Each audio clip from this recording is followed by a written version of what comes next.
आपका।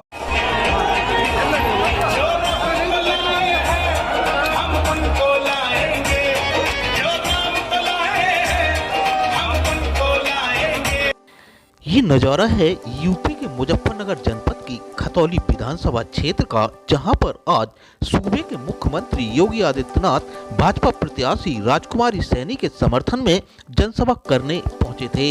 इस अवसर पर सीएम योगी ने समाजवादी पार्टी समेत अन्य विपक्षी पार्टियों पर जमकर हमला बोला।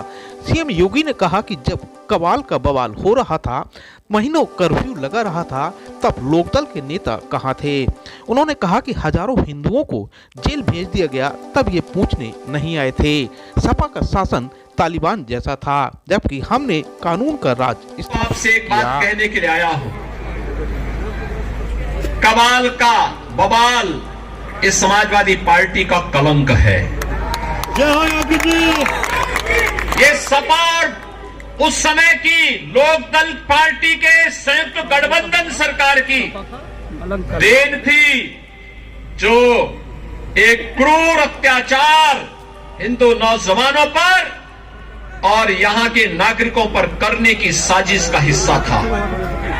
निर्दोष सचिन और गौरव जिस तरीके से निर्मम और बर्बर अत्याचार के शिकार हुए थे, कौन इसको विस्मृत कर सकता है।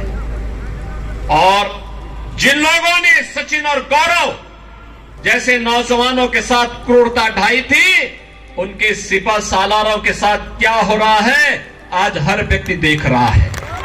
और इसीलिए आप सबसे मैं कहने के लिए आया हूं, विक्रम सिंह सैनी अपने परिवार के लिए अपनी सदस्यता नहीं गंवाए, यहां के सम्मान और स्वाभिमान की रक्षा करने के लिए उन्होंने अपनी सदस्यता गंवाई। और मैं देख रहा था सदस्यता जाने के बाद भी उनके चेहरे पर कहीं कोई सिकन नहीं थी। उनको इस बात का एहसास था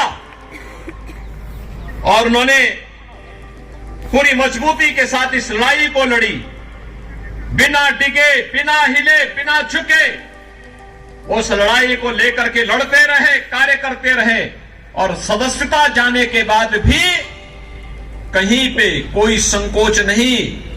उन्होंने कहा कि तो मैं जो मेरा कर्तव्य था उस कर्तव्य के लिए हमने किया। इसीलिए भारतीय जनता पार्टी नेतृत्व ने श्रीमती राजकुमारी सैनी जो मजबूती के साथ उनके साथ उस समय खड़ी रही, उनको फिर से प्रत्याशी बनाकर के आपके बीच में उतारा है।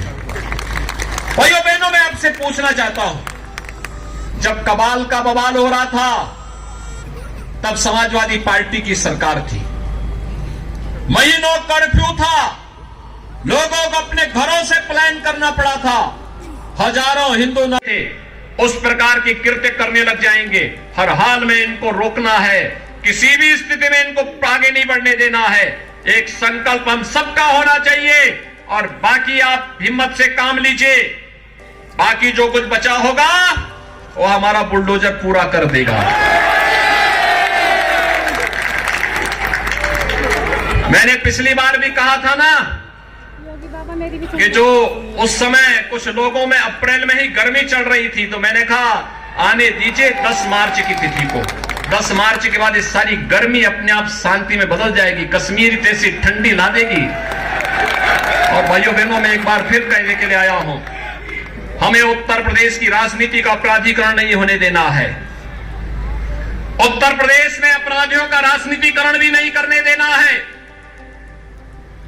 उत्तर प्रदेश में बहन बेटियों की सुरक्षा में किसी को सेंध नहीं लगाने देना है।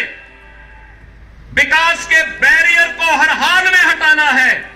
अन्नदाता किसानों के सम्मान की रक्षा भी करनी है और हर व्यापारी को और हर नागरिक को सुरक्षा की गारंटी भी देनी है। और इस देश से मैं एक बार फिर से आपको आश्वस्त करने के लिए आया हूं, भारतीय जनता पार्टी ने श्रीमती राजकुमारी सैनी को अपना प्रत्याशी बनाकर के आपके बीच में उतारा है। भाइयों बहनों, श्रीमती राजकुमारी सैनी भारतीय जनता पार्टी के कर्मठ कार्यकर्ता के रूप में काम की है। विपरीत परिस्थितियों में जूझते हुए उन्होंने यहां पे कार्य किया है और आज फिर से आपके बीच में एक प्रत्याशी के रूप में अब आपके बीच में है। आप सबसे मेरी अपील होगी, कमल चुनाव चिन्ह पर एक एक घर में जाकर के